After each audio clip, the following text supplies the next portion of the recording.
Shane Van Gisbergen found himself at the center of one of NASCAR's most heated controversies following the Cup Series race at Chicagoland Speedway.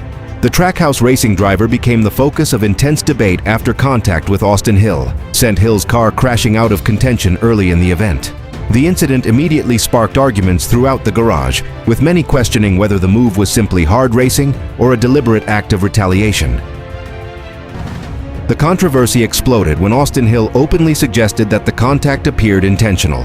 Frustrated after being eliminated from the race, Hill pointed to replays of the incident and made it clear he believed Van Gisbergen knew exactly what he was doing.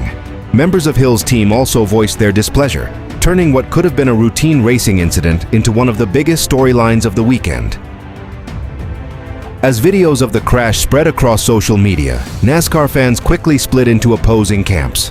Supporters of Van Gisbergen argued that the contact was a racing incident caused by tight competition on a challenging track, while critics claimed the New Zealander crossed the line. The debate became even more intense after several analysts and former drivers weighed in with differing opinions about Van Gisbergen's intentions.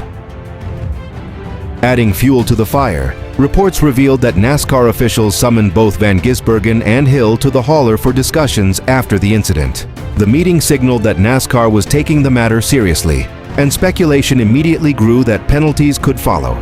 The confrontation between the two drivers became one of the most discussed topics heading into the following race weekend. However, after reviewing available evidence, NASCAR ultimately chose not to issue penalties against either driver. Officials reportedly concluded that there was not enough proof to justify disciplinary action, a decision that generated yet another wave of reactions from fans and competitors. Some praised NASCAR for allowing drivers to settle matters on the track, while others believed the ruling sent a mixed message regarding aggressive driving standards. Even with NASCAR closing the investigation, the controversy remains far from over. Reports indicate that tensions between Van Gisbergen and Hill have not completely cooled, and many insiders believe the rivalry could resurface later in the season.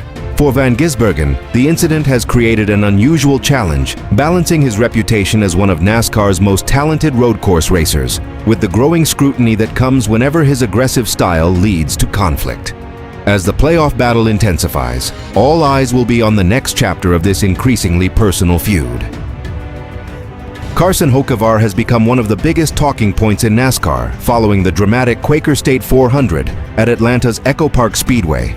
While Ryan Blaney ultimately captured the victory, much of the post-race conversation centered on Hocevar, who came within a few corners of securing one of the biggest wins of his Young Cup Series career. His aggressive racing style, growing confidence, and ability to consistently run at the front have transformed him from a promising prospect into a legitimate contender. The latest NASCAR Power Rankings released after Atlanta reflected that momentum. Analysts praised Hocevar for backing up his strong performances with another impressive run, placing him among the hottest drivers in the series heading into North Wilkesboro. NASCAR observers noted that the Spire Motorsports driver is thriving under the spotlight and appears unfazed by the increasing pressure that comes with championship expectations. Despite the praise, Atlanta also highlighted one of Hocevar's biggest challenges. Veteran Denny Hamlin suggested that Hocevar's reputation within the garage may have cost him a chance at victory. According to Hamlin, several competitors were unwilling to work with the young driver in the closing laps because of previous on-track incidents and rivalries.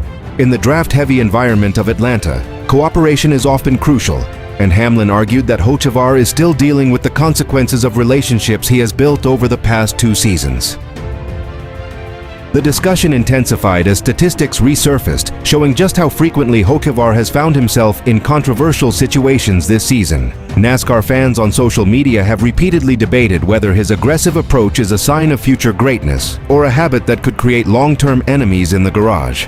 One widely shared statistic claimed Hocevar had been involved in incidents with dozens of drivers throughout the 2026 campaign.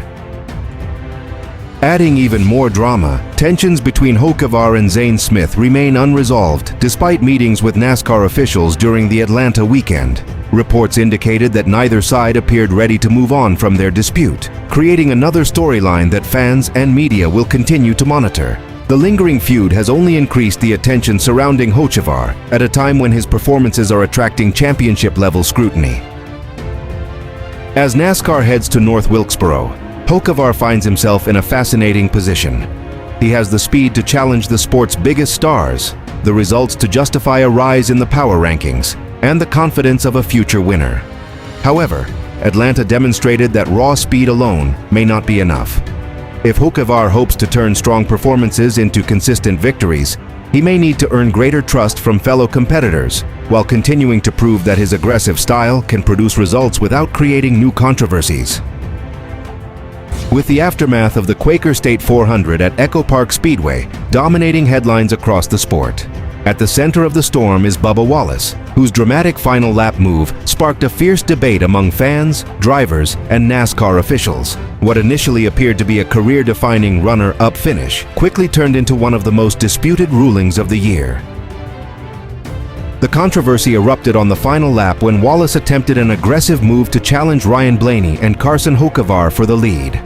NASCAR officials later determined that the number 23 Toyota had advanced below the double yellow line, a violation that resulted in a post-race penalty.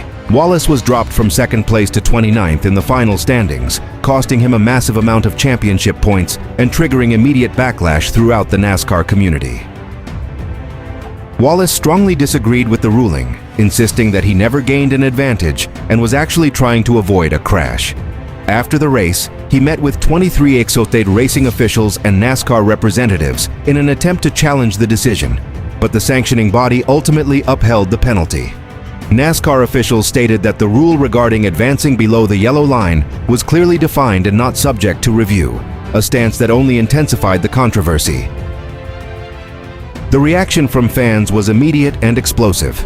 Social media platforms were flooded with arguments from both sides. Some supporters claimed Wallace was unfairly punished for making a split-second decision to avoid contact, while others argued NASCAR simply enforced a long-standing rule.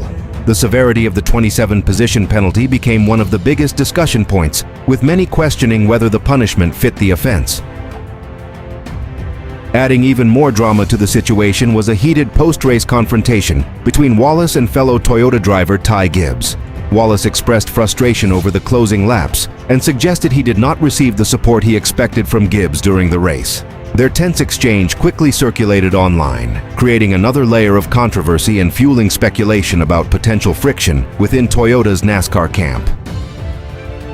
Beyond the Wallace controversy, another hot topic emerging from Atlanta involved Denny Hamlin's blunt comments about Carson Hocevar. Hamlin suggested that Hocevar's inability to secure help from other drivers during the closing laps was a consequence of his reputation within the garage.